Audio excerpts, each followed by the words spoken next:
তারা তো কোরআনের ধারক, তারা হাদিসের চাই না। আমরা হিন্দু মুসলমান সাম্প্রদায়িক সম্প্রীতি, লালমনিরহাটের ভাইয়ের আওয়াজ করে বলুন, এই সাম্প্রদায়িক সম্প্রীতি আমরা চাই কি চাই না? আল্লাহ এই দেশকে তুমি বরকতময় করো, বাংলাদেশকে তুমি শান্তিময় করো। আওয়াজ করে সবাই বলেন আমিন। আমরা দেখবো যে রাসূল সাল্লাল্লাহু আলাইহি ওয়াসাল্লাম এই পিসফুল কোএক্সিস্টেন্সের জন্য আমাদের কি শিখিয়েছেন, কি কি গাইডলাইন দিয়েছেন, আমরা 1, 2, 3, 4 করে এগুলো আপনাদের সাথে শেয়ার করব। আমি আপনাদের খেদমতে সূরাতুল আনআমের 108 নম্বর আয়াত তেলাওয়াত করেছি। এখানে আল্লাহ রাব্বুল ইজ্জা ওয়াল জালাল তিনি ইরশাদ করছেন, ওয়ালা তাসুব্বুল্লাযীনা ইয়াদউনা মিন দুনিল্লাহি ফায়াসুব্বুল্লাহা আদওয়ান বিগাইরি ইলম কাযালিকা যায়্যান্না লিকুল্লি উম্মাতিন আমালাহুম থুম্মা ইলা রাব্বিহিম মারজিউহুম ফায়ুনাব্বিউহুম বিমা কানু ইয়ামালুন। রব্বুল আলামিন বলেন, গোলাম ও আমার ইমানদার বান্দারা শোনো শোনো, ও আমার বিশ্বাসী বান্দারা শোনো শোনো, লা তাসুব্বুল্লাযীনা ইয়াদউনা মিন দুনিল্লাহ ফায়াসুব্বুল্লাহা আদওয়াম বিগাইরি ইলম। ও আমার বিশ্বাসী বান্দারা, যারা আল্লাহকে ব্যতি রেখে, আল্লাহকে বাদ দিয়ে অন্য উপাস্যকে ডাকে, দেবীর পূজা করে, দেবতাদের পূজা করে, তোমরা খবরদার তাদের গালি দিও না। আওয়াজ করে বলেন, কি দিও না? আল্লাহ বলেন, ও বিশ্বাসীরা শোনো, যারা আল্লাহকে বেছে রেখে দেব দেবীর পূজা করে, অন্য উপাস্যের পূজা করে, তাদেরকে ডাকে, ওই দেবতাদেরকে তোমরা গালি দিও না। যদি ওই দেবতাদেরকে গালি দাও, তাহলে ভুলবশত, শত্রুতাবশত তারা তোমাদের রব আল্লাহকে গালি দেবে, ঠিক কিনা? তোমরা যদি তাদের দেবতাদের গালি দাও, ওরা রেগে তোমার আল্লাহরে গালি দিবে, তাহলে আল্লাহরে গালি খাওয়ানোর কারণ হয়ে গেলাম আমি, ঠিক কিনা বলেন? রব্বুল আলামিন বলেন, খবরদার বিশ্বাসীরা, আল্লাহ ছাড়া যারা অন্যান্য উপাস্যদেরকে ডাকে, দেবতাদেরকে ডাকে, তাদেরকে তোমরা গালি দিও না। ওই সমস্ত দেবতাদেরকে যদি তোমরা গালি দাও, তাহলে তারা আল্লাহকে গালি দিবে, ঠিক কিনা বলে? আমরা দেবতাদের গালি দিলে ওরা আল্লাহকে গালি দিবে। রব্বুল আলামিন বলেন, খবরদার দেবতাদেরকে গালি দিও না, তাহলে ওরা তোমার রব আল্লাহরে গালি দেবে। প্রতিটি জাতির জন্য তাদের কাজকে আমি আল্লাহ সুশোভিত করে রেখেছি, তারা সবাই একদিন আমার কাছেই ফিরে আসবে। এরপর আমি রব্বুল আলামিন তাদের আমলনামা তাদেরকে জানিয়ে দেব। সুবহানাল্লাহ পড়ে। প্রিয় ভাইরা, আল্লাহ তাআলা বলেছেন, খবরদার গালি দিও না। আদেশটা কার? আওয়াজ করে বলেন তো। হিন্দুদের দেবতা দেবদেবীদেরকে গালি দেওয়া যাবে না। আওয়াজ করে বলুন প্রিয় ভাইরা, এই আদেশটা কার? এই আপনাদের গলার আওয়াজ। অন্য ধর্মের দেবতাদেরকে যে গালি দেওয়া যাবে না, এই আদেশটা কার? আরো জোরে বলুন, কার? গালি দিবেন কোন দেবতাকে? দিবেন?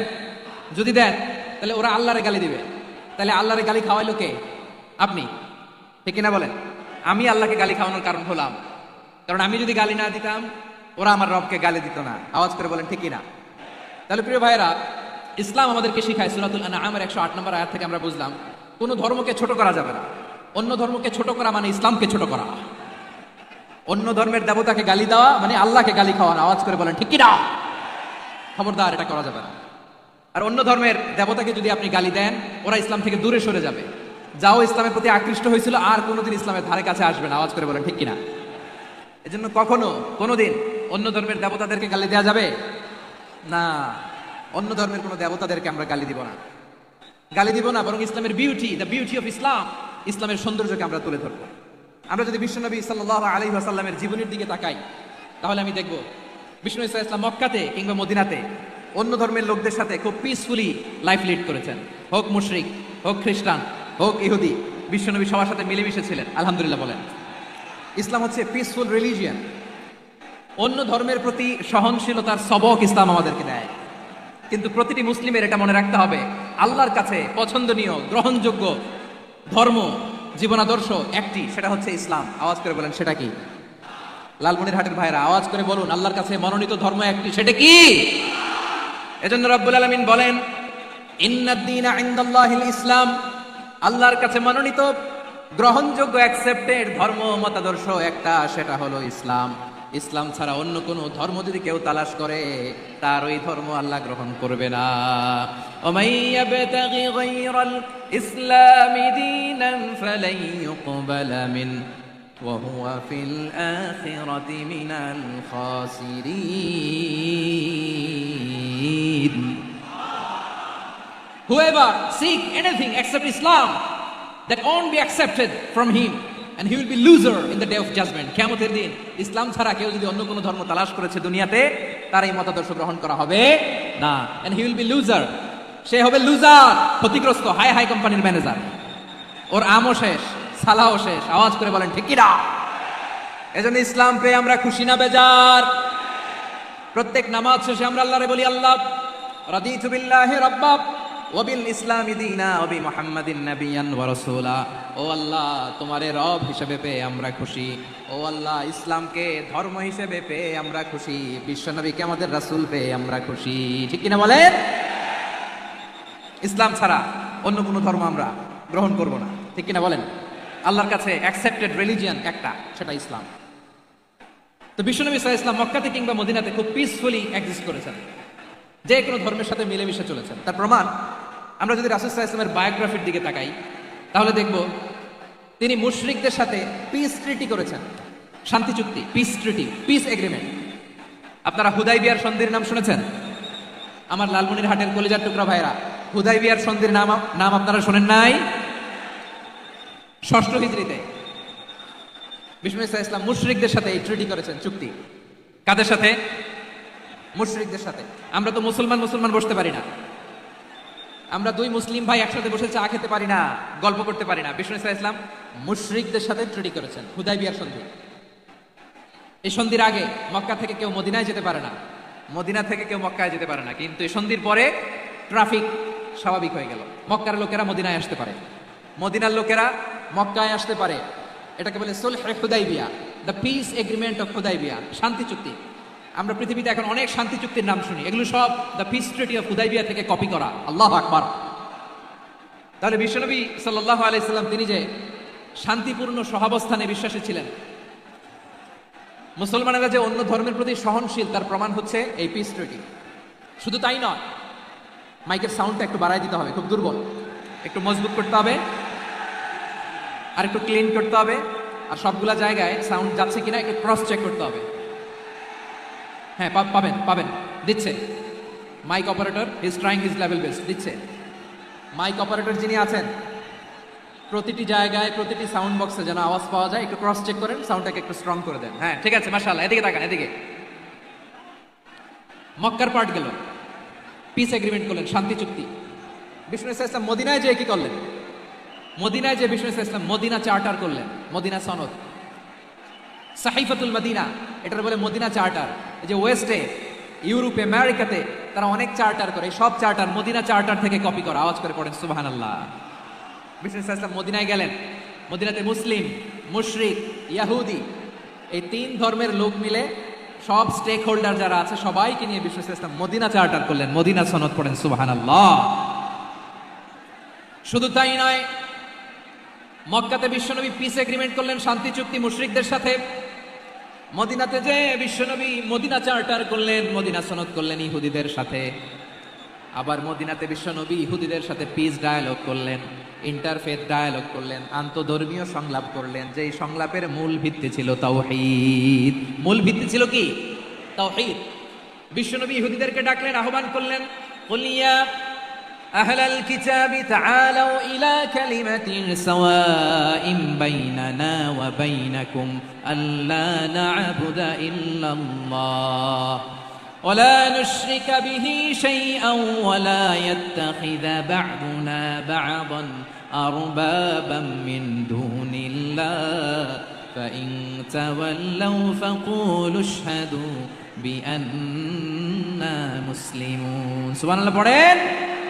বিশ্বনবী মদিনার ইহুদিদের ডেকে বললেন, ও ইহুদিরা, শোনো শোনো, আসো এমন একটা আদর্শের প্রশ্নে আমরা একত্রিত হই, যে আদর্শের প্রচার তোমাদের নবীরাও করেছে, আমিও করি, যে আদর্শের কথা তোমাদের পবিত্র ধর্মগ্রন্থগুলোতে আছে, আমার কোরআনেও আছে, সেটা হলো তাওহীদ। আমরা এক আল্লাহ ছাড়া কারো ইবাদত করব না, আল্লাহর সাথে কাউরে শরীক করব না, আল্লাহ ছাড়া কাউরে রব মানব না। পড়েন সুবহানাল্লাহ। তাহলে আমার প্রিয় লালমনিরহাটের ভাইরা, মদিনাতে যেয়ে তিনি মদিনা চার্টার করলেন, মদিনা সনদ, পিস ডায়ালগ করলেন, শান্তির সংলাপ, ইন্টারফেথ ডায়ালগ করলেন, আন্তধর্মীয় সংলাপ, যার ভিত্তি ছিল তাওহীদ। সুবহানাল্লাহ পড়েন। তাহলে অন্য ধর্মের প্রতি সব সময় ইসলাম সহনশীল, টলারেন্স। যদি আপনি দেখতে চান ইসলামের নবী, বিশ্ব নবীর দিকে তাকান, ঠিক কিনা বলেন? আমরা তো সংখ্যালঘুদের রাইটস প্রোটেক্ট করার জন্য কত আইন বানাই, কত বৈঠক করি, কত সংবাদ সম্মেলন করি। বিষ্ণু সাল্লাল্লাহু আলাইহি ওয়াসাল্লাম সংখ্যালঘুদের রাইটসের ব্যাপারে, অধিকারের ব্যাপারে যে কথা বলেছেন, শুনলে আপনি অবাক হয়ে যাবেন। বিশ্বনবী বলেন, আলা মান যালামা মুআহাদান আও ইনতাকাসাহু আও কাল্লাফাহু ফাওকা তাআতিহি আও কাল্লাফাহু ফাওকা তাকাতিহি আও আখাযা মিনহু শাইআন বিগাইরি তিবি নাফসিন ওয়া আনা হাজিজুহু ইয়াউমাল কিয়ামা। খবরদার, জেনে রাখো, কেউ যদি কোনো সংখ্যালঘুর উপরে অত্যাচার করে, কোনো সংখ্যালঘুর প্রাপ্য থেকে যদি কেউ কাউকে ঠকায়, সংখ্যালঘুর উপর যদি কেউ কষ্ট দেয়, কোনো সংখ্যালঘুর সম্পদ যদি কেউ জোর করে কেড়ে নেয়, আমি কিয়ামতের দিন বিশ্বনবী ওই সংখ্যালঘুর পক্ষে আর ওই মুসলমানদের বিপক্ষে বাদী হয়ে দাঁড়াবো। সুবহানাল্লাহ বলতে পারলেন না? আল্লাহু আকবার। আপনি নামাজি, আপনি মুসল্লি, আপনি হাজী সাহেব, তাহাজ্জুদ পড়তে পড়তে কপালে দাগ ফেলে দিছেন, আপনার প্রতিবেশী হিন্দু, ভাবছেন আমার তো পাওয়ার আছে, ওর জমিটা দখল করি। বিশ্বনবী বলেন, কিয়ামতের দিন ওই হিন্দুর পক্ষে তোর বিরুদ্ধে আমি বাদী হয়ে দাঁড়াবো। পৃথিবীর কোন ধর্মে এরকম স্টেটমেন্ট পাবেন? পাবেন?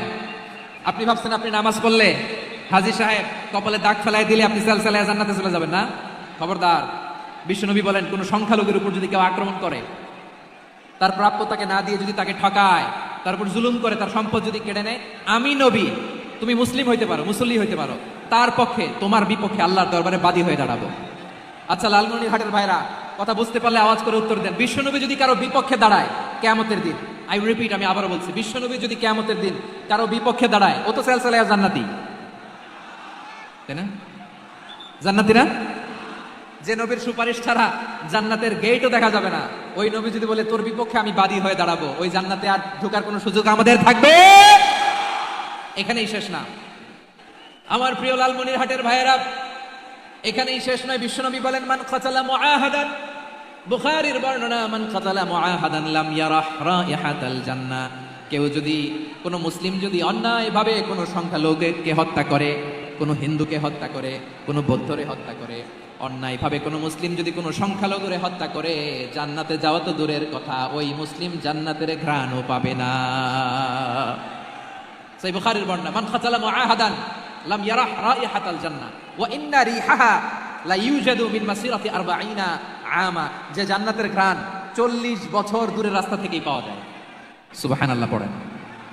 প্রিয় ভাইরা, এখান থেকে জান্নাতে পৌঁছতে লাগবে 40 বছর। এত দূর, কত বছর?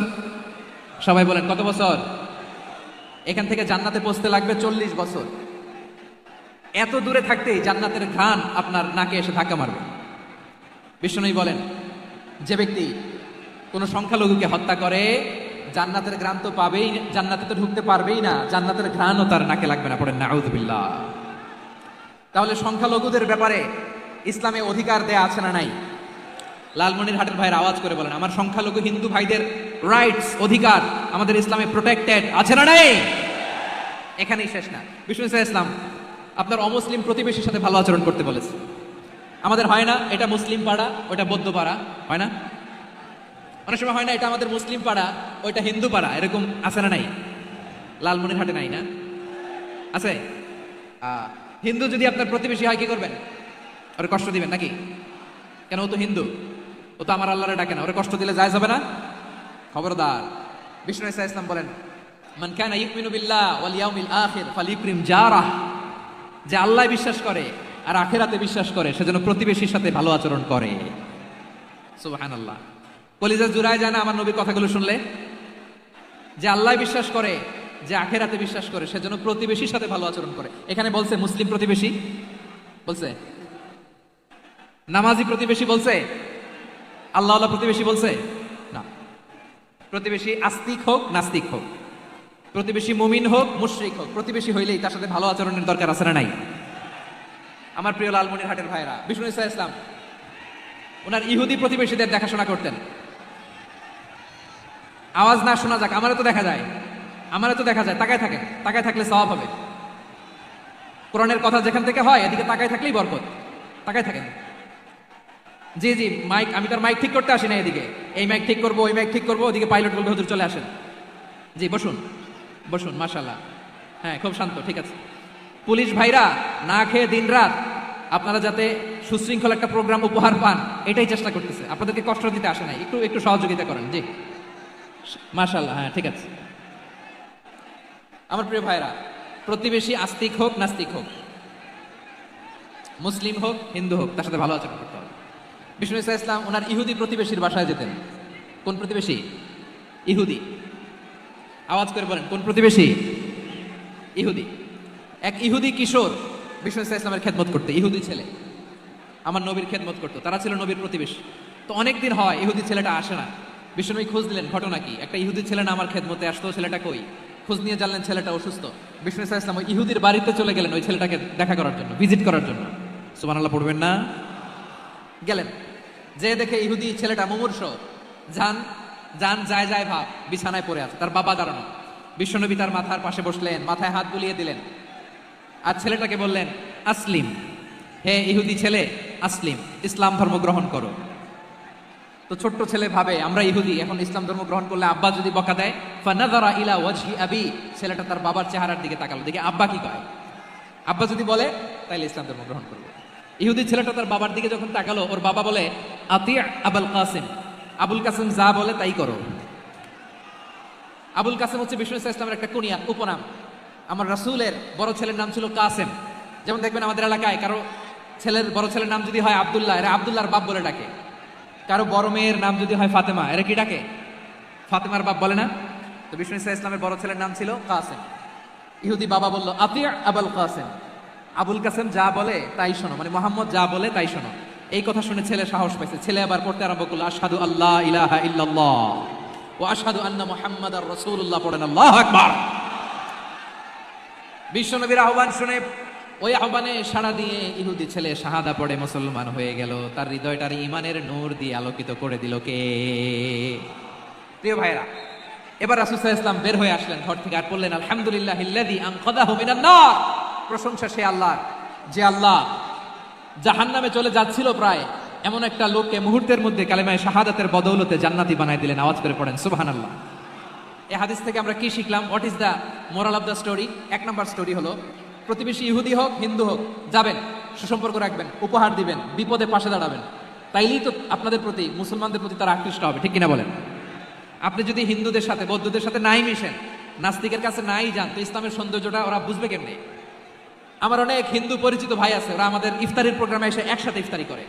অনেক মদখোর আমার সাথে বসে একসাথে ডিনার করে, হাফ প্যান্ট পরা, গলায় স্বর্ণের চেইন, হাতে স্বর্ণের ব্রেসলেট, আইসা আমার সাথে ডিনার করছে, আছে এরকম।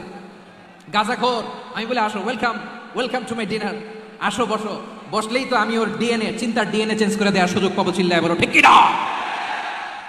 আসতে হবে আমার কাছে। Hour door is open, the door of Islam is open 24/7। সবসময় আমাদের ইসলামের দরজা আমার অমুসলিম ভাইদের জন্য খোলা আছে না নাই? এই হাদিস থেকে দুইটা শিক্ষা। এক নম্বর শিক্ষা, প্রতিবেশী মুসলিম হোক অমুসলিম হোক, যান, অসুস্থ হইলে একটু আপেল নিয়ে যান, আঙ্গুর নিয়ে যান, কমলা নিয়ে যান, তাদের সাথে ভালো আচরণ করেন। ইসলামের বিউটি দেখে, সৌন্দর্য দেখে অবাক হবে, নসিব ভালো হলে কোনোদিন কালিমা পড়ে মুসলমান হয়ে যাবে, ঠিক কিনা বলেন? তাহলে অমুসলিমের সাথে ভালো সম্পর্ক। বিশ্বনবী ইহুদির বাড়িতে গেলেন, ইহুদির বাড়ি, আর আমার মুসলমান ভাই আমার কাফের বলে, এরকম আছে না নাই? মুসলিমরা দেখতে পারে না, সহ্য করতে পারে। বিশ্বনবী সাল্লাল্লাহু আলাইহি ওয়াসাল্লাম ইহুদির বাড়িতে গেলেন, এটা একটা শিক্ষা। আরেকটা শিক্ষা হলো, ভাইরা ধাক্কা মারে এসে সামনে এসে কি লাভ? প্রোগ্রাম তো শেষ হচ্ছে, এখনই শেষ হচ্ছে। তো এই যে আমাদের বকশি ভাই ওয়াদা নিল, হাত তোলালো, মিম বলে এত কথা বললো, তো আমি জেলায় জেলায় যে খালি হাত নাড়াই তোমাদের জন্য নাকি? হ্যাঁ, হাত নাড়াই শুধু, এই ধাক্কাইতে ধাক্কাইতে এদিকে এসে হাত নাড়াইতেছে, হয়েছে তো, দেখলাম তো, ঠিক আছে, মাশাআল্লাহ, অনেক সুশৃঙ্খল, অন্যান্য যে কোনো জেলার জন্য সুশৃঙ্খল। আমার দিকে তাকাও, আমার দিকে তাকাও, ঠিক আছে। এই যে দাঁড়িয়ে আছে, একটা ছেলে নড়ে না, দেখছেন? মাশাআল্লাহ মাশাআল্লাহ মাশাআল্লাহ। হ্যাঁ, এইভাবেই। আর কয়েকটা মজাদার কথা আছে, শোনো। এই হাদিস থেকে আমাদের শিক্ষা হলো, আমার প্রতিবেশী যেই ধর্মের হোক আমি সম্পর্ক রাখবো। অসুস্থ হলে যাব, কি বলেন ভাইরা, যাবেন না? যাবেন না আপনারা? আচ্ছা, 2 নম্বর শিক্ষা হলো, বিষ্ণু ইসা ইসলামের খাদেম ছিল ইহুদি, এতদিন খেদমত করলো, একদিনও বিশ্বনবী ওরা কালিমার দাওয়াত দেয় নাই। কারণ কি? বিশ্বনবী একটা ভালো সময়ের অপেক্ষা করতেছিলেন, প্রপার টাইমিং। দায়ীর কাজ হচ্ছে দায়ী ইলাল্লাহ, সে হচ্ছে সুযোগ সন্ধানী। দায়ী সুযোগ খোঁজে, কখন দাওয়া দিলে ব্যাটে বলে হবে, ঝুপ বুঝে কোপ মারে, ঠিক কিনা বলেন? বিষ্ণু ইসা ইসলাম ভালো সময়ের অপেক্ষা করতেছিলেন, দেখি ভালো সময় আসুক আসুক আসুক আসুক। আস্তে আস্তে এমন সময় আসছে, ছেলে এবার মুমূর্ষ। অসুস্থ ব্যক্তির হৃদয় অত্যন্ত নরম থাকে। হসপিটালে যখন কেউ যায় তার হৃদয়টা বড্ড নরম থাকে, মৃত্যুর ভয়ে তার অন্তরটা নরম থাকে, ঠিক কিনা বলেন? এই প্রপার টাইমিং এর অপেক্ষা করতেছিলেন। যখনই টাইমিং পেয়েছেন, দাওয়াত দিলেন, পড়ো লা ইলাহা ইল্লাল্লাহ, সুবহানাল্লাহ পড়েন সবাই। তাহলে ইসলাম অমুসলিম প্রতিবেশীর সাথে ভালো আচরণ করতে বলে। ইসলাম অমুসলিম মাতা পিতার সাথেও ভালো আচরণ করতে বলে। মাতা পিতা যদি অমুসলিম হয়, তারা ফেলে দিতে পারবেন? পারবেন? আমার লালমনিরহাটের ভাইরা, অনেক হিন্দু ছেলে আমাদের হাতে শাহাদা পড়ে মুসলিম হয়, কিন্তু ওর মা মুসলমান হয় নাই, বাবাও হয় নাই। এরকম আছে না নাই? তো ও হয়েছে মুসলিম, মা বাপ হিন্দু, এখন মা বাপ কি বাদ? হ্যাঁ, মা বাপ বাদ দেয়া যাবে? যেই মা আপনার 9 মাস 8 মাস পেটে ধারণ করলো, আপনার মায়ের নার ছেঁড়া ধন আপনি ওই মারে বাদ দিতে পারবেন? যেই মায়ের বুকের তাজা দুধ খেয়ে আপনি আজকে বাড়ন্ত তাজা তরতাজা, ওই মারে বাদ দেয়া যাবে? মায়ের এক ধারে দুধের দাম, কাটিয়া গায়ের চাম, পাপুষ বানাইলে ঋণের শোধ হবে না, এমন দরদি ভাবে কেউ হবে না আমার মাহা গো। মায়ের এক ধারে দুধের দাম, কাটিয়া গায়ের চাম, পাপুষ বানাইলে ঋণের শোধ হবে না, এমন দরদি ভাবে কেউ হবে না আমার মাহা গো, ঠিক কিনা? মাকে তো বাদ দেওয়া যায় না। وقضى ربك ألا تعبدوا إلا إياه وبالوالدين إحسانا। আল্লাহ বলে অবধারিত 2টা ভার্ডিক্ট তোমাদের জন্য, এক আল্লাহর ইবাদত করবা আর মা বাবার প্রতি ইহসান করবা। আদেশটা কার? মা বাবার প্রতি ইহসান করতে হবে। আমার মা হিন্দু হোক, ভালো আচরণ করতে হবে, বৌদ্ধ হোক, ভালো আচরণ করতে হবে। আমার যে সমস্ত হিন্দু ভাইরা মুসলিম হয়েছে, তোমাদের মা বাবা এখনো মুসলমান হয় নাই, তাদের সাথে ভালো আচরণ করতে হবে। আপনাদের খেদমত নিজে করতে হবে, অথবা খেদমতের ব্যবস্থা করাই দিতে হবে। মান্থলি যে খরচ লাগে এটা দিতে হবে। আরে তুমি এখন মুসলিম, তোমার মা বাবা হিন্দু, এখনই তো সুযোগ ইসলামের সৌন্দর্য দেখানো। এখন মা বাবা যদি দেখে আরে এটা হিন্দু থাকতে তো বদমাইশ ছিল, বেয়াদব ছিল, কি এমন ধর্ম সে গ্রহণ করলো যেটা গ্রহণের সাথে সাথে সে পাল্টে গেল? কি এমন ধর্ম সে গ্রহণ করেছে যেটা তার জীবনকে আলোকিত করে দিয়েছে? নসিব ভালো হইলে তারাও কালিমা পড়ে মুসলমান হয়ে যাবে। বিষ্ণু ইসা ইসলামের স্ত্রীর নাম ছিল আয়েশা রাদিয়াল্লাহু তাআলা আনহা, আবু বকর রাদিয়াল্লাহু তাআলা আনহুর মেয়ে। আবু বকর রাদিয়াল্লাহু তাআলা আনহুর আরেক মেয়ের নাম হচ্ছে আসমা। কি নাম? দুজনই আবু বকর রাদিয়াল্লাহু তাআলা আনহুর মেয়ে, আসমা আর আয়েশা। নাম দুটো কেমন লাগে? আসমা নামটা কেমন লাগে? আয়েশা নামটা কেমন লাগে? সবার ভালো লাগে নাই? নাম দুটো আপনাদের ভালো লাগে? লালমনিরহাটে অনাগত যদি কন্যা সন্তান হয়, যদি মনে চায় আসমা রেখে দিতে পারবেন, যদি মনে চায় আয়েশা রেখে দিয়ে। দেশে বিদেশে এয়ারপোর্টে রাস্তা ঘাটে শুধু বলে হুজুর একটা নাম দেন, আমার ছেলের একটা নাম দেন, মেয়ের একটা নাম দেন। আমার মনে আছে যশোরের আদ্দিনের মাহফিলে আমি 1-2টা নাম দিয়েছিলাম। আজকে লালমনিরহাটের এই প্রোগ্রামে কন্যা সন্তান যদি হয় 2টা নাম দিলাম, আসমা কিংবা আয়েশা। ইনশাআল্লাহ পড়েন। দুজন বোন, এক মায়ের নাম, বাবা এক মা দুজন। আয়েশা রাদিয়াল্লাহু তাআলা আনহার মায়ের নাম উম্মে রুমান, আর আসমা রাদিয়াল্লাহু তাআলা আনহার মায়ের নাম কুতাইলা বিনতে আব্দুল উজ্জা। আবু বকর রাদিয়াল্লাহু তাআলা আনহু 4টা বিয়ে করেছিলেন। তো একই ঘটনা ঘটেছে এই ফ্যামিলিতে। আসমা ইসলাম ধর্ম গ্রহণ করে মুসলিমা, কিন্তু তার মা কুতাইলা মুশরিকা। আই রিপিট, বোঝার জন্য আমি আবারও বলি, আসমা রাদিয়াল্লাহু তাআলা আনহা মুসলিমা, আর আসমার মা কুতাইলা, আওয়াজ করে বুঝে থাকলে বলেন, আসমার মা মুশরিকা। তার মানে মেয়ে মুসলিম, মা অমুসলিম। ভেজাল আছে না নাই? কিন্তু কুতাইলা আর ধৈর্য ধারণ করতে পারে না। নার ছেঁড়া ধন, কলিজার টুকরা ধন, কলিজা টুকরা সন্তান। আসমারে দেখতে বড্ড মন চায়। সাইয়েদনা আসমা রাদিয়াল্লাহু তাআলা আনহা মক্কা থেকে হিজরত করে মদিনায় চলে গেলেন হুদাইবিয়ার পর। যখন মক্কা মদিনা ট্রাফিক স্বাভাবিক হলো, মক্কার লোক মদিনায় যায়। মদিনার লোক মক্কায় আসে কোচাইলা কলিজার টুকরা সন্তান আসমারে দেখার জন্য কিছু উপহার নিয়ে বিশাল মরুপথ পাড়ি দিয়ে মক্কা থেকে মদিনায় যায়। সুবহানাল্লাহ বলেন। এখন মা আসছে মেয়ের সাথে দেখা করতে, মেয়ে তো আর দেখা দেয় না। মেয়ে ভাবছে আমার মা তো মুশরিকা অপবিত্রা, তার সাথে কি দেখা দেয়া যাবে? বিশ্বনবীর দরবারে চলে গেলেন। সুবহানাল্লাহ বলেন। কি সৌভাগ্যবান ছিল তারা, মাসলা জানার দরকার হলেই নবীর দরবারে চলে যেত। ঘরে বউয়ের সাথে ঝগড়া হলে নবীর দরবারে চলে যেত। অনেক সাহাবী বলে আমার পেটে ক্ষুধা লাগলো আমি নবীর কাছে চলে যেতাম, কারণ নবীর চেহারার দিকে তাকালেই আমার পেটের ক্ষুধা মিটে যেত। সাইয়েদানা আসমা রাদিয়াল্লাহু তাআলা আনহা বিশ্বনবীর কাছে চলে গেলেন, যে বললেন ইয়া রাসূলুল্লাহ ইয়া হাবিবাল্লাহ ইন্না উম্মি কাদিমাতুন ইলাইয়া ওয়া হিয়া রাগিবা। আমার মা মক্কা থেকে অনেক দূর মরুর পথ পাড়ি দিয়ে উপহার সামগ্রী নিয়ে মদিনায় আমার সাথে দেখা করতে এসেছে গো নবী।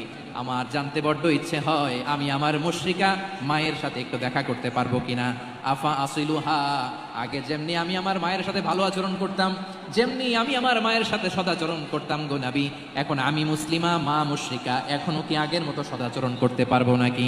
বিশ্বনবী বললেন নাম সিদিহা, হ্যাঁ রে আসমা, অবশ্যই অবশ্যই, আগে ঠিক যেমন তুমি তোমার মায়ের সাথে ভালো আচরণ করতে এখনো তেমনি আগের মতো ভালো আচরণ করবা। আওয়াজ করে পড়েন সুবহানাল্লাহ। কি ইসলাম আমরা পেয়েছি, কত ব্রড মাইন্ডেড আমাদের ইসলাম, কত ওপেন মাইন্ডেড ইসলাম, কত ওপেন আপ করতে পারে, চিন্তা করতে পারেন।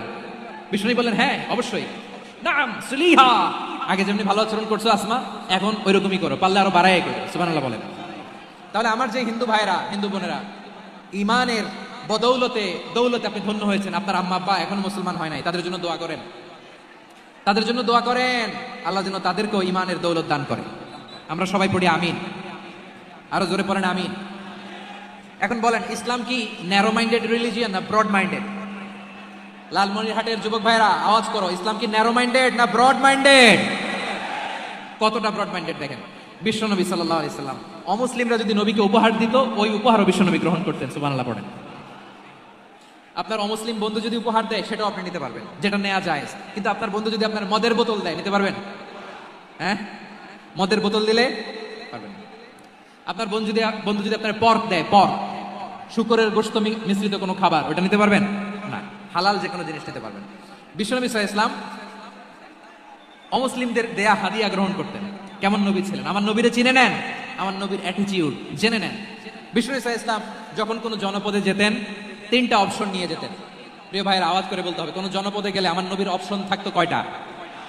আমার মতো 3 আঙ্গুল উঁচু করে দেখান আর বলুন আমার নবী কোনো জনপদে গেলে কয়টা অপশন নিয়ে যেতেন? 1 নাম্বার অপশন আসলিম তাসলাম।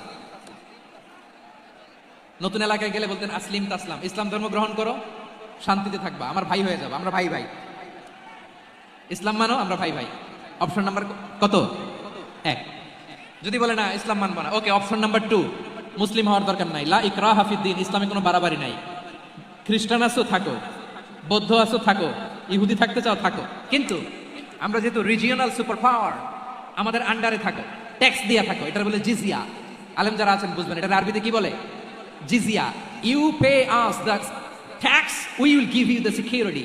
তোমরা ট্যাক্স দিবা, আমরা সিকিউরিটি দিব, আমাদের আওতায় থাকবা, কেউ তোমাদেরকে আক্রমণ করতে পারবে না, আমরা নিরাপত্তা দিব। সুবহানাল্লাহ বলেন। এটা অপশন নাম্বার কত? আচ্ছা বুঝে থাকলে বলেন 1 নাম্বার অপশন কি ছিল? ইসলাম। ইসলাম মানো শান্তিতে থাকবা, ভাই ভাই, আমরা ভাই ভাই। অপশন নাম্বার 2, ট্যাক্স দাও, আমরা নিরাপত্তা দিব, মুসলিম হওয়া লাগবে না। এখন 1 নাম্বারও মানে না, 2 নাম্বারও মানে না, মুসলিম হবে না, ভালো খ্রিস্টান থাকো, ট্যাক্স দাও, আমরা সিকিউরিটি দিব না, এটাও মানি না। বিষ্ণু বলেন তাহলে তলোয়ার আমাদের আর তোমাদের মাঝে ফয়সালা করবে। মুসলিমও হবে না, ট্যাক্স দিবা, নিরাপত্তা দিব, আমরা সুপার পাওয়ার, আমাদের আন্ডারে থাকবে, এটাও না। তাহলে তোমাদেরকে তো আমরা বিশ্বাস করতে পারি না, কখন না কখন বিশ্বাসঘাতকতা করো, কার সাথে মিলে হাত মিলাও, তলোয়ার আমাদের মাঝে ফয়সালা করবে। তখন তিনি জেহাদের সশস্ত্র সংগ্রামের ঘোষণা দিতেন। সুবহানাল্লাহ পড়ে। দেখেন পশ্চিমারা জেহাদকে এইভাবে চিত্রায়িত করে না, ওরা জেহাদ বলতে বোঝায় তলোয়ার, হাত কাটো গলা কাটো না। জেহাদ সশস্ত্র সংগ্রাম 3 নম্বরে। অধিকাংশ ক্ষেত্রেই বিশ্বনবীর সুন্দর আচরণ দেখে আরে আমার নবীর যে নুরানি চেহারা, অনেকে তো কেবল সিরেফ চেহারাটা দেখেই কালিমা পড়ে মুসলমান হয়ে গিয়েছে। যারা মুসলিম হয় নাই তারা তাদের ইসলামী বলবৎ ছিল, ট্যাক্স দিয়ে ইসলামের আন্ডারে ছিল। যারা এটাও মানে নাই ওইটাও মানে নাই তাদের বিরুদ্ধে জেহাদ। বিষ্ণু ইসলাম 7ম হিজরিতে যখন খায়বার বিজয়ের পরে ইসলাম রিজিওনাল সুপার পাওয়ার হিসেবে আত্মপ্রকাশ করলো, বিশ্বনবী চিঠি লিখলেন অন্যান্য সুপার পাওয়ারের কাছে। রাষ্ট্রীয় চিঠি, রাষ্ট্রীয় চিঠি লেখে এক রাষ্ট্রপ্রধান আরেক রাষ্ট্রপ্রধানের কাছে, ঠিক কিনা বলেন? জানেন না আপনারা? এই যে 24-এর ছাত্র নাগরিক অভ্যুত্থানে, এই অভ্যুত্থান যখন শুরু হয় আমি তখন সাউথ আফ্রিকাতে একটা স্ট্যাটাস দিয়েছিলাম, গোটা নয় গোটা দেশ সংস্কার করা লাগবে। শুধু বাংলাদেশ নয়, সারা বিশ্বের বাংলা ভাষাভাষী লোকেরা এই আন্দোলনের সাথে সমর্থন তারা করেছে, এটাকে সাপোর্ট করেছে, তারা সমর্থন দিয়েছে। আমাদের ইউনাইটেড আরব আমিরাতের বাংলাদেশি ভাইরা তারা সেখানে রাস্তায় নেমে এসেছিল, জানেন? ওইখানে ডেমনস্ট্রেশন করা যায় না, সেখানকার সরকার তাদেরকে যাবজ্জীবন দিয়েছিল। তখন আমাদের এই যে প্রধান উপদেষ্টা ডক্টর মোহাম্মদ ইউনূস সরাসরি G2G বলে এটারে, G2G, government to government, G2G, উনি চিঠি লিখলেন যে তাদেরকে, ইউর হাইনেস, হে সম্মানিত আমির, আপনি আমার এই চিঠির কারণে আমার সম্মানে এই 53 জন বাংলাদেশিকে মাফ করে দেন। এই চিঠির বদৌলতে বেকসুর খালাস পেয়ে গিয়েছিল আমাদের ভাইরা, জানেন না এই ঘটনা আপনারা? তাহলে গভর্নমেন্ট টু গভর্নমেন্ট চিঠি দেওয়া হয়। সপ্তম হিজরিতে বিষ্ণু ইসলাম সব সুপার পাওয়ারের কাছে চিঠি দিলেন, রোমান সম্রাটের কাছে, পারস্য অধিপতির কাছে, মিশরের অধিপতির কাছে, সবার কাছে চিঠি লিখলেন। চিঠির ভাষা ছিল এরকম, মিন মুহাম্মাদিন রাসূলিল্লাহ ইলা মুকাওকিস আযীমিল কিবত, মুহাম্মদ রাসূলুল্লাহর পক্ষ থেকে মিশরের বাদশার কাছে, আসলিম তাসলাম, ইসলাম মানো শান্তিতে থাকবা, সালামুন আলা মান ইত্তাবা আল হুদা, শান্তি তার জন্য যে হেদায়েতের অনুসরণ করে। সুবহানাল্লাহ পড়েন। তো এই চিঠি অনেকে ভালোভাবে রিসিভ করেছে, অনেকে এই চিঠি পাওয়ার পরে নবীর কাছে আবার ইন রিটার্ন উপহার পাঠিয়েছে। কি পাঠিয়েছে? উপহার। মিশরের বাদশা মুকাওকিস তিনি বিশ্বনবীকে বিশাল এক উপহারের ডালি পাঠিয়েছেন। মিশরের বাদশা মুকাওকিস ছিলেন ধর্মে খ্রিস্টান। লালমনিরহাটের ভাইয়েরা আওয়াজ করে বলেন, মিশরের বাদশা ধর্মে কি ছিল? খ্রিস্টান। কি উপহার দিয়েছিল আমার নবীকে? শুনতে মনে চায়? আওয়াজ নাই লালমনিরহাটের গলায়, শুনতে মনে চায়? 1000 স্বর্ণমুদ্রা, 1000 স্বর্ণমুদ্রা। দুইটা খ্রিস্টান দাসী, একজনের নাম মারিয়া বিনতে শামাউন আল কিবতিয়া, আরেকজনের নাম সিরিন বিনতে শামাউন আল কিবতিয়া। একজন খ্রিস্টান দাস 20 থান কাপড় জামা বানানোর জন্য, আমরা নবী যেন সেলাই করে জামা বানাতে পারে এজন্য 20 থান কাপড়, 20 থান ফাইন গার্মেন্ট, সুবহানাল্লাহ বলবেন না? এরপরে একটা গাধা যেটার নাম ছিল উফাইর, আর একটা খচ্চর এটার নাম ছিল দুলদুল। খচ্চর চিনেন? গাধা আর ঘোড়ার ক্রসিং এ যে প্রাণীটা দুনিয়াতে আসে সেটার খচ্চর বলে।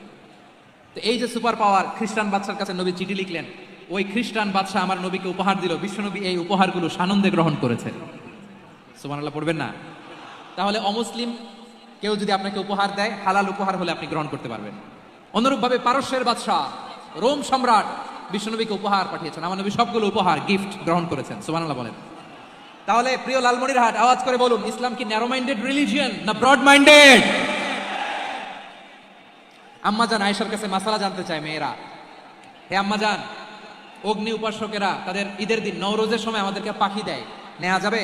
উনি বললেন, ওরা জবাই করে দিলে নেওয়া যাবে না, কিন্তু ওরা যদি ফলমূল এরকম খাবার দেয় এগুলো নেওয়া যাবে। তার মানে অমুসলিমদের দেয়া উপহার এটা গ্রহণ করা যায়। সুবহানাল্লাহ বলেন। শুধু তাই নয়, বিষ্ণু ঈসা ইসলাম অমুসলিমদের সাথে আর্থিক লেনদেনও করেছেন, ফিনান্সিয়াল ডিলিং করেছেন। অমুসলিমদের সাথে প্রয়োজনে আপনি ফিনান্সিয়াল ডিলিং করতে পারবেন। আমরা প্রায় দেখি বাজারের মিষ্টির দোকানগুলো আমার হিন্দু ভাইদের। লালমনিরহাটে মিষ্টির দোকান, দইয়ের দোকান কারা চালায়? হিন্দুরা চালায় না? তারপরে যে বারবার শপ, চুল কাটে যে নাপিত, অধিকাংশ নাপিতের দোকানে কারা? আমার হিন্দু ভাইরা। আপনি চুল কাটতে পারবেন কিনা? পারবেন কিনা বলেন? পারবেন। তার দোকান থেকে দই মিষ্টি কিনতে পারবেন কিনা? হ্যাঁ, আমার মুসলিম ভাইয়ের দোকান থাকলে ওইটার আমি বেশি প্রায়োরিটি দিব, ঠিক কিনা? কিন্তু যদি তাদের সার্ভিস নিতে চান, প্রোডাক্ট নিতে চান, পারবেন। তার দলিল সহিহ বুখারী, আম্মা জান আয়েশা রাদিয়াল্লাহু তাআলা আনহা বলেন, ইশতারা রাসূলুল্লাহ সাল্লাল্লাহু আলাইহি ওয়াসাল্লাম মিন ইয়াহুদিয়িন তুআমান ওয়া রাহানাহু দিরআহু মিন হাদিদ। রাসূল সাল্লাল্লাহু আলাইহি ওয়াসাল্লাম এক ইহুদির কাছ থেকে, কার কাছ থেকে? সবাই বলে নাই, কার কাছ থেকে? আমার নবী, পেয়ারা নবী এক ইহুদির কাছ থেকে জব কিনেছিল, জব, বার্লি, যেটা দিয়ে রুটি বানায়। ওই জবের দাম দেওয়ার টাকা পয়সা নবীর কাছে ছিল না, ফলে নবী ওনার একটা পোশাককে মর্গেজ রেখেছিলেন, মর্গেজ, বন্ধক, যে এখন এটার দাম দিতে পারবো না, কয়েক কেজি বার্লি নিয়ে যাই আর বন্ধক হিসেবে আমার জামাটা রেখে গেলাম, যেদিন দাম দিব ওই দিন জামাটা ছুটাই নিয়ে যাবো। সুবহানাল্লাহ পড়বেন না? বাকিতে নিছিলেন, বাকিতে। দিরআহু মিন হাদিদ, লোহার তৈরি বর্ম, মানে যুদ্ধের পোশাক, লোহা দিয়ে বানানো। বিশ্বনবী বললেন, কয়েক কেজি জব দাও, টাকাটা পরে দিব। এখন টাকা নাই, বন্ধক হিসেবে মর্গেজ হিসেবে আমার জামা রেখে গেলাম, যখন টাকা দিব জামা ছুটাই নিব। আওয়াজ করে বলতে হবে সুবহানাল্লাহ। এ থেকে বোঝা গেল অমুসলিমদের সাথে ফিনান্সিয়াল ডিলিং করা যায়, অর্থনৈতিক লেনদেন করা যায়, কেনাবেচা করা যায়, প্রোডাক্ট কেনা যায়। এমনকি আমাদের মসজিদে নববীতে বারান্দায় আপনারা একটা অটোমেটিক ফ্লাইং আমব্রেলা দেখছেন? সূর্য যখন বাড়ে মসজিদে নববীর বারান্দায় ইয়ার্ডের মধ্যে অটোমেটিক্যালি কিছু আমব্রেলা আছে, সাঁ করে খুলে যায়, আর সূর্যের তাপ লাগে না। আবার সন্ধ্যাবেলায় এই আমব্রেলাগুলো ওরা ক্লোজ করে ফেলে, দেখেন নাই না? দেখছেন? এই মসজিদে নববীকে সর্বোচ্চ উন্নত মানের কনস্ট্রাকশন ইনফ্রাস্ট্রাকচার ডেভেলপ করার জন্য কর্তৃপক্ষ কিছু অমুসলিম ইঞ্জিনিয়ারের, ডিজাইনারের সহায়তা নিয়েছিল। সুবহানাল্লাহ বলেন। কোন দলিলের ভিত্তিতে? এই দলিলের ভিত্তিতে যে বিষ্ণু ঈসা ইসলাম অমুসলিমদের সাথেও লেনদেন করেছেন। আওয়াজ করে বলতে হবে আল্লাহু আকবার। শুধু তাই নয়, ইন কেস অফ ইমার্জেন্সি, প্রয়োজনে ইসলামের খাতিরে ইসলামকে সামনের দিকে এগিয়ে নিয়ে যাওয়ার জন্য অমুসলিমদের সাপোর্ট নেওয়া জায়েজ আছে। সুবহানাল্লাহ বলেন। অমুসলিমদের সাপোর্ট নেয়া, তাদের থেকে অর্থ নেয়া, পলিটিক্যাল সাপোর্ট, পলিটিক্যাল অ্যাসাইলাম নেওয়া জায়েজ আছে। আমাদের অনেক বিশ্ববরেণ্য দায়ীরা আমেরিকায় অস্থায়ীভাবে অ্যাসাইলাম নিয়ে থাকে, নিজের দেশে গেলে ফাঁসিতে ঝুলাই দিবে। যুগ যুগ ধরে দায়ীদের উপর এরকম অত্যাচার আর নির্যাতন আছে না নাই? মিশরের অনেক দায়ীরা পাশ্চাত্যে যেয়ে থাকে, এই যে তারা পলিটিক্যাল অ্যাসাইলাম নিয়ে থাকে, রাজনৈতিক আশ্রয়, এটা জায়েজ আছে না? এটা যে জায়েজ আছে তার প্রমাণ স্বয়ং বিশ্বনবী সাল্লাল্লাহু আলাইহি ওয়াসাল্লাম পলিটিক্যাল সাপোর্ট নিয়েছিলেন অমুসলিমদের কাছ থেকে। সুবহানাল্লাহ বলেন। খুব মজাদার একটা ঘটনা, শুনবেন? আপনাদের আগ্রহ দেখে তো মনে হয় না শোনার ইচ্ছা আছে? আছে আছে? গলায় জোর আছে? লিল্লাহি তাকবীর, লিল্লাহি তাকবীর, নারায়ে তাকবীর। মাশাআল্লাহ।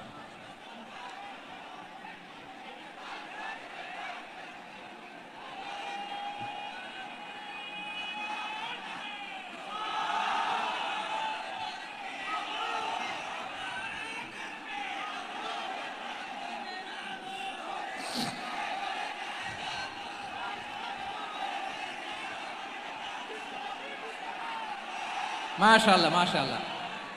থামুন থামুন আমার ভাইরা, বিশ্বনবীর বয়স তখন প্রায় 51 বছর। কত বছর? বিশ্বনবীর সবচেয়ে কাছের মানুষ খাদিজা রাদিয়াল্লাহু তাআলা আনহা ইন্তেকাল করেছেন। বিশ্বনবী বড্ড কষ্ট পেলেন, হৃদয়টা ভেঙে খান খান। যিনি ঘরের ভেতরে বিশ্বনবীকে সান্ত্বনা দিতেন, ভালোবাসা দিতেন, বাইরে গেলে কুরাইশরা বকাঝকা করে, অত্যাচার করে, কিন্তু আম্মা জান খাদিজা রাদিয়াল্লাহু তাআলা আনহা ঘরটারে এমন শান্তির নীড় বানায় রেখেছেন, এই ঘরের ভিতরে ঢুকলে বিশ্বনবীর কলিজাটা ঠান্ডা হয়ে যেত। এজন্য রব্বুল আলামিন বলেন, খাদিজা, ও আমার বান্দি খাদিজা, জান্নাতে এমন স্পেশাল একটা ঘর আমি তোমার জন্য রেডি করে রেখেছি। ওই ঘরের মধ্যে কোনো আওয়াজ নাই, ওই ঘরের মধ্যে কোনো নয়েজ নাই, ওই ঘরে কোনো বিশৃঙ্খলা নাই। কারণ মক্কার জমিনে আমার নবী কুরাইশদের বিশৃঙ্খলা, নয়েজ আর ঝামেলাগুলোকে উপেক্ষা করে যখন তোমার ঘরের ভিতরে ঢুকতো, ঘরটারে তুমি শান্তির নীড়, ঠান্ডা, নীরব, নিস্তব্ধ, নিঝুম আর শান্তির নীড় বানিয়ে রেখেছো। এজন্য জান্নাতে স্পেশাল একটা শান্তির নীড় আমি তোমারে উপহার দেব। ওই প্রিয়তমা স্ত্রী খাদিজা ইন্তেকাল করলেন, বিশ্বনবীর হৃদয় ভেঙে খান খান। আবার ওনার চাচা আবু তালেব ইন্তেকাল করলেন, যিনি পলিটিক্যাল শেল্টার দিতেন নবীকে। কে দিতেন? আবু তালেবের ভয়ে, বিশ্বনবীর এই চাচার ভয়ে কোনো মুশরিক নবীর গায়ে হাত দেওয়ার সাহস পায় নাই। এখন স্ত্রীও নাই, চাচাও নাই, নবীকে আশ্রয় দেওয়ার কেউ নাই। নবীর চারদিকে অন্ধকার, নবী এখন কই যাবেন? আমার পেয়ারা নবী নতুন স্টেশন খুঁজতেছেন, নতুন দাওয়াতি প্ল্যাটফর্ম খুঁজতেছেন। তিনি যায়েদ বিন হারেসা রাদিয়াল্লাহু তাআলা আনহুকে নিয়ে মক্কার পাশের একটা নেইবরিং সিটি তায়েফে চলে গেলেন। কোথায় চলে গেলেন? লালমনিরহাটের ভাইয়ের আওয়াজ করে বলেন, কোথায় গেলেন? তায়েফে চলে গেলেন দিনের দাওয়াত দেওয়ার জন্য। কি দেওয়ার জন্য? নাকি জমি কিনতে গেছিলেন? জমি কিনতে, দুনিয়ার যশ খ্যাতির জন্য, নিজের কোনো লাভের জন্য? তায়েফবাসীদেরকে জাহান্নামের আগুন থেকে বাঁচানোর জন্য। আওয়াজ করে বলতে হবে ঠিক কিনা? বিশ্বনবী বিশাল মরুপথ, পাহাড়ি পথ পাড়ি দিয়ে তায়েফের মরুজমিনে গেলেন কোরআনের দাওয়াত নিয়ে, ইমানের দাওয়াত নিয়ে। কিন্তু তায়েফের লোকেরা বিশ্বনবীর দাওয়াতকে শুধু প্রত্যাখ্যান করেই থামে নাই, তারা বিশ্বনবীর সাথে অত্যন্ত খারাপ আচরণ করেছে। বিশ্বনবীকে শারীরিকভাবে হেনস্থা করেছে, আমার নবীকে শারীরিকভাবে অত্যাচার করেছে, আমার পেয়ারা নবীর গায়ে পাথর মেরেছে, বিশ্বনবীর গা বেয়ে ঝরঝর করে রক্ত ঝরেছে, নবী জামিনের মধ্যে লুটিয়ে পড়েছেন, আবার মেরেছে, আবার নবী হাঁটতে শুরু করলেন, পেছন থেকে আবার মেরেছে, আবার নবী রক্তাক্ত হয়ে জামিনের মধ্যে লুটিয়ে পড়লেন, আবার মেরেছে। বিশ্বনবীর মতো এত সুশ্রী মানব, বিশ্বনবীর মতো এত শুভ্র মানব, বিশ্বনবীর মতো এমন চমৎকার দেহাবয়ব দিয়ে রব্বুল আলামিন কাউকে বানান নাই। এরকম চমৎকার মানুষটাকে তারা তায়েফের ওই জমিনে রক্তাক্ত করেছে। বিশ্বনবী দুনিয়ার কোনো স্বার্থের জন্য সেখানে যান নাই, নিজের কোনো লাভের জন্য, প্রাপ্তির জন্য যান নাই, তায়েফবাসীদের জাহান্নামের আগুন থেকে বাঁচাতে গিয়েছেন। ঠিক কিনা বলেন? খেয়ে না খেয়ে দিন প্রচারের কাজে নিজেকে দিয়েছ বিলিয়ে, তাইফের কাফিরেরা চিনল না সে আলো, দুষ্ট ছেলেদের পিছু দিল লেলিয়ে। পাথরের আঘাতে ক্ষত বিক্ষত হয়ে সারা শরীর থেকে রক্ত ঝরে। হে রাসূল তোমাকে ভুলি আমি কেমন করে, হে রাসূল তোমাকে ভুলি আমি কেমন করে। পারেন না আপনারা? ধরুন আমার সাথে। হাজার ব্যথা বেদনার পরে ফিরে আসনি তুমি আপন ঘরে, দিনের আলো তুমি ছড়িয়ে দিতে চলে গেলে মদিনায় মক্কা ছেড়ে। হে রাসূল তোমাকে ভুলি আমি কেমন করে, হে রাসূল তোমাকে ভুলি আমি কেমন করে। ঠিক কিনা বলেন? প্রিয় ভাইরা, তাইফের ছেলেরা নবীকে রক্তাক্ত করলো। আমার নবী কই যাবে? কই যাবে? মক্কায় জায়গা নাই, তাইফে জায়গা নাই। তাইফ থেকে ভারাক্রান্ত মন নিয়ে আমার নবী মক্কায় ফিরে আসলেন। বিশ্ব নবী মক্কায় ঢুকতে পারেন না। মক্কার মরুভূমির দিকে তাকিয়ে, উপত্যকার দিকে তাকিয়ে বিশ্বনবী ধা ধা করে কাঁদেন, ঝরঝর করে। নবীর চেহারা মোবারক থেকে চোখের পানিগুলো বেয়ে বেয়ে পড়ে। আমার জন্মস্থান, আমার শৈশব, কৈশোর, যৌবন কেটেছে এই মক্কায়, আমার এলাকায় আমি ঢুকতে পারি না। বিশ্বনবী মক্কার অনতি দূরে দাঁড়িয়ে জায়েদকে পাঠালেন, জায়েদ যাও দেখো কেউ আমাকে সাপোর্ট করার মতো আছে কিনা, যাও অমুকের কাছে যাও। জায়েদ গেলেন, তারাও প্রত্যাখ্যান করে ফিরিয়ে দেয়। বিশ্বনবী বললেন যাও অমুক লোকের কাছে যাও, তিনিও প্রত্যাখ্যান করে ফিরিয়ে দিলেন। কেউ বিশ্বনবীকে আশ্রয় দিতে রাজি হয় না। নিজ জন্মভূমিতে বিতাড়িত বিশ্বনবী সর্বশেষ বিশ্বনবী বললেন যাও মুতঈম ইবনে আদির ঘরে যাও। মুতঈম ইবনে আদি মুশরিক, তার কাছে যাও। গেলেন, মুতঈম ইবনে আদি রাজি হয়ে গেল। সুবহানাল্লাহ বলেন। দেখেন, অনেক বিপদের সময়ও আমি নিজে সাক্ষী, সামাজিকভাবে, রাজনৈতিকভাবে কত ঝঞ্ঝা, কত ষড়যন্ত্র, কত কনস্পাইরেসি পাড়ি দিয়ে আমাদেরকে সামনে এগিয়ে যেতে হয়। এই শত্রুদের ভেতরেও একজনকে দাঁড় করিয়ে দেয় যে আল্লাহর কোরআনের জন্য রেডি হয়ে যায়। পড়েন সুবহানাল্লাহ। মুতঈম ইবনে আদি, আল্লাহ তার মনকে নরম করে দিলেন। মুতঈম বলে, মুহাম্মদ আমি তোমাকে আশ্রয় দিব। তার দুই ছেলেকে পাঠালেন, যাও খোলা তলোয়ার নিয়ে, স্কট দিয়ে, গার্ড অফ অনার দিয়ে মোহাম্মদকে মক্কায় ঢুকাও, আর বলো আমি আমান দেব। আমান কি দিব? আমান মানে সিকিউরিটি, নিরাপত্তা। সিকিউরিটি ছাড়া, আমান দেওয়া ছাড়া কেউ থাকতে পারতো না মক্কায়। দুই ছেলে বিষ্ণু ইসা ইসলামকে নিয়ে আসলো। নবী কাবার চারদিকে তাওয়াফ করলেন, নামাজ পড়লেন। আবু জাহেল, উতবা, শাইবা, ওয়ালিদ ইবনে মুগীরা সবাই দেখে, কেউ কিছু করতে পারে না। কারণ মুতঈম ইবনে আদি ঘোষণা দিয়েছেন আমি মোহাম্মদকে আমান দিয়েছি, মোহাম্মদের গায়ে যেন কেউ স্পর্শ না করে। আওয়াজ করে পড়েন সুবহানাল্লাহ। নবীর এই বিপদ কালে মুহূর্তে মুতঈমের হৃদয়টারে নরম করে দিল কে? আচ্ছা, লালমনির হাটের ভাইরা বলেন, এই মুতঈম কি মুসলিম ছিল না মুশরিক? সবাই বলতে হবে মুসলিম না মুশরিক। তাহলে মুশরিকের কাছ থেকে নবী পলিটিক্যাল অ্যাসাইলাম, আধুনিক রাষ্ট্রবিজ্ঞানের ভাষায় পলিটিক্যাল অ্যাসাইলাম যেটাকে বলে, রাজনৈতিক আশ্রয়। ওনার আমান বা নিরাপত্তার এই ঘোষণায় তিনি মক্কায় ঢুকলেন। যতদিন নিরাপত্তা ছিল ছিলেন। মুতঈম যখন মারা গেল, বিষ্ণু ইসলাম হিজরত করে মদিনায় চলে গেলেন। সুবহানাল্লাহ। কিন্তু মুতঈম যে বিশ্বনবীর উপকার করছে এটা বিশ্বনবী বলে নাই। আমাদের অনেকে আছে উপকার করার পরে আর খেয়াল থাকে না, খাওয়ার পরে গলা দিয়ে নামলে আর খেয়াল থাকে না। এরকম আছে না নাই? আমার নবী বলে নাই। বদরের প্রান্তরে 70 জন কাফেরকে যখন বন্দী করে বিশ্বনবীর সামনে হাঁটু গেড়ে দাঁড় করানো হলো, বসানো হলো, 70 জন কাফের। কয়জন? বিশ্বনবী তাদের দিকে তাকিয়ে বললেন, সহিহ বুখারীর বর্ণনা, লাউ কানাল মুতঈম ইবনে আদি হাইয়ান সুম্মা কাল্লামানি হাউলাইন নাতনা লা তারাকতুহুম লাহু। বদরের প্রান্তরে 70 জন বন্দী কাফিরের দিকে তাকিয়ে আমার নবী বললেন, আজকে মুতঈম ইবনে আদি যদি বেঁচে থাকতো আর তোমাদের 70 জনের ব্যাপারে যদি মুতঈম এক বাক্যে একটা সুপারিশ করতো, তার সম্মানে আজকে তোদের সবাইকে আমি মাফ করে দিতাম। সুবহানাল্লাহ নাই? ওই যে চিল্লাচিল্লি যে কথা বোঝে নাই, কোন জিনিস মিস করছে ওরা নিজেরাও বোঝে নাই। বিশ্বনবী মুতঈমের এই সাহায্যের কথা বলে নাই। 70 জন মুশরিক হাঁটু গেড়ে বসা, নবী চাইলে এখনই এক্সিকিউশন অর্ডার দিতে পারে। তিনি বললেন, আজকে যদি মুতঈম বেঁচে থাকতো আর মুতঈম যদি তোদের জন্য সুপারিশ করতো, এই আবর্জনাগুলোর ব্যাপারে সুপারিশ করতো, আমি মুহূর্তেই তোদেরকে এমনি মাফ করে দিতাম। এবার বলেন, ইসলাম কি ন্যারো মাইন্ডেড না ব্রড মাইন্ডেড? শুধু তাই নয়, যাকে যে সম্মান দেয়ার আমার নবী দিতেন, হোক আস্তিক হোক নাস্তিক, হোক মুসলিম হোক অমুসলিম। বিষ্ণু ইসলাম যখন রোমান সম্রাটের কাছে চিঠি লিখেছেন, আমার প্রিয় লালমনিরহাটের ভাইরা, অল্প কয়েক মিনিট কয়েকটা জরুরি কথা বলবো, এদিকে তাকান, এদিকে তাকান। রোমান সম্রাটের কাছে বিষ্ণুনবী যখন চিঠি লিখলেন মিন মুহাম্মদ রাসূলিল্লাহ ইলা হিরাকলা আযীমির রোম, মুহাম্মদের পক্ষ থেকে হিরাক্লিয়াসের কাছে, যিনি হচ্ছেন আযীমির রোম। এটা নবী নিজ থেকে বানায় লিখছেন অতিরিক্ত সম্মান দিয়ে। কোন রাষ্ট্রপ্রধান যখন আসে তাদেরকে আমরা কি বলি জানেন? তার নামের শেষে HE এটা লিখতে হয়, H.E. মানে হিজ এক্সেলেন্সি। কি লেখে? হিজ এক্সেলেন্সি অথবা ইউর হাইনেস, ইউর ম্যাজেস্টি। দেখেন, বিশ্বনবী সাল্লাল্লাহু আলাইহি ওয়াসাল্লাম সব নবীদেরও নবী, তিনি একজন মুশরিক খ্রিস্টান সম্রাট রোমান সম্রাটের কাছে চিঠি লিখতে যায়, লিখতেছে ইলা হিরাকলা আযীমির রোম, হিরাক্লিয়াসের কাছে আমার চিঠি, যিনি রোমের আযীম, হিজ হাইনেস, মানে রোমের অনেক সম্মানিত এক বাহাদুর। আওয়াজ করে বলেন সুবহানাল্লাহ। তার মানে যাকে যে সম্মান দেয়ার এটা বিশ্বনবী দিতেন। এমনকি যে ইহুদিরা ভালো ছিল, এই ইহুদিদেরও প্রশংসা করেছেন বিশ্বনবী মুহাম্মদুর রাসূলুল্লাহ সাল্লাল্লাহু আলাইহি ওয়াসাল্লাম। এক ইহুদির প্রশংসা করেছেন বিশ্বনবী। ইহুদি কার?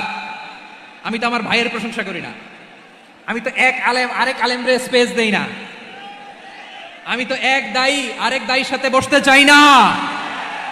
আমার নবী ইহুদির প্রশংসা করে। কার প্রশংসা? ওই ইহুদির নাম ছিল মুখাইরিক। সিরাত গ্রন্থ ঘাটলে পাবেন, তিনি বলেছেন মুখাইরিক খাইরু ইয়াহুদ, Mukhairiq is the best of the Jews. জুইশদের মধ্যে সে সবচেয়ে ভালো। কেন প্রশংসা করলেন তার? এর কারণ মদিনা চার্টারে কথা ছিল সব ধর্মের মুসলিম মুশরিক ইহুদিরা মিলে মদিনাকে রক্ষা করবে। কিন্তু তৃতীয় হিজরিতে যখন উহুদের যুদ্ধ শুরু হলো, সবার কথা ছিল যেই আক্রমণ করে আমরা মদিনাকে বাঁচাবো। কোন শহরকে বাঁচাবো? মদিনাকে। কিন্তু কুরাইশরা যখন অ্যাটাক করলো, ইহুদিরা আর আসে না, ইহুদিরা আর বেরোয় না। বিষ্ণু বললেন, ওহে ইহুদিরা, তোমরা না চুক্তি করলাম আমার সাথে যে মদিনা বাঁচাতে সবাই ঝাঁপিয়ে পড়বো, আসো। একটা ইহুদিও বেরোয় না, কেউ আসে না সেদিন, একজন ছাড়া, তার নাম মুখাইরেক। তার নাম কি? মুখাইরেক বাহাদুরের মতো ঘোড়সাওয়ার হয়ে বেরিয়ে গেলেন এবং বললেন, গোটা ইহুদি সাম্রাজ্যের একজনও যদি না আসে, আমি মুখাইরেককে কেউ ঘরে আটকে রাখতে পারবে না। বেরিয়ে আসলেন, এসে বললেন, আমি মুহাম্মদের পক্ষে যুদ্ধ করব, আমি মারা গেলে আমার সম্পদ আমার উত্তরাধিকারীরা পাবে না, আমার সম্পদ তোমরা মুহাম্মদকে দিয়ে দিবা। সুবহানাল্লাহ বলেন। উহুদের ময়দানে 70 জন মুসলমান শহীদ হলো। এই ইহুদি, সেও মুসলমানের পক্ষে যুদ্ধ করে নিহত হলো। সুবহানাল্লাহ বলেন। মুসলিমদের লাশ যখন নিয়ে আসা হলো, এই মুখাইরিকের লাশও নিয়ে আসা হলো। মুসলিমদের লাশের পাশে মুখাইরিকের লাশ দেখে বিশ্বনবী মুখাইরিকের প্রতি অনেক খুশি হলেন। আর বিশ্বনবী খুশি হয়ে বললেন, মুখাইরিক খায়রু ইয়াহুদ, মুখাইরিক যদিও তুমি ইহুদি, তারপরে তুমি সব ইহুদিদের মধ্যে সেরা ইহুদি। পড়েন সুবহানাল্লাহ। আমার নবী ইহুদিকেও সম্মান দিতে কার্পণ্য করে নাই। আওয়াজ করে বলেন আল্লাহু আকবার। প্রিয় ভাইরা, এবার সর্বশেষ আওয়াজ করে বলেন, ইসলাম কি ন্যারো মাইন্ডেড নাকি ব্রড মাইন্ডেড? সবাই বলেন, ন্যারো মাইন্ডেড না ব্রড মাইন্ডেড? এজন্য অমুসলিম হইলেই তারা আমাদের শত্রু নয়। শত্রু কারা? এই লালমনিরহাটের ভাইরা শোনেন, শত্রু কারা? যে সমস্ত অমুসলিম আমাদেরকে নিশ্চিহ্ন করে দিতে চায়, যে সমস্ত অমুসলিম আমাদের ভূখণ্ড থেকে আমাদেরকে তাড়িয়ে দিতে চায়, যে সমস্ত অমুসলিম আমার ধর্ম নিয়ে তুচ্ছ-তাচ্ছিল্য করে চিল্লায় বলেন ঠিক কিনা, তারা আমাদের শত্রু। সাধারণ অমুসলিমরা আমার শত্রু নয়। এই যে হিন্দুরা থাকে, এরা আমার ভাই, বৌদ্ধরা আমার ভাই, খ্রিস্টানরা আমার ভাই, ইহুদিরা আমার ভাই। তারা দিনই ভাই নয়, তারা মায়ের পেটের ভাই নয়, তারা মানবিক দিক থেকে ভাই। ও মানুষ, আমিও মানুষ। ইসলাম মানুষকে সম্মান করে, চিল্লায় বলো ঠিক কিনা। যারা আমাদের অস্তিত্বকে নিশ্চিহ্ন করতে চায়, যারা আমাদের ভূখণ্ডকে দখল করতে চায়, যারা আমাদেরকে নিয়ে মকারি করে, ফান করে, টিটকারি করে, আমার ধর্ম নিয়ে খেলা করে, তাচ্ছিল্য করে, ওদের বিরুদ্ধে আমাদের জিহাদ। সাধারণ মুসলিম আমাদের শত্রু নয়।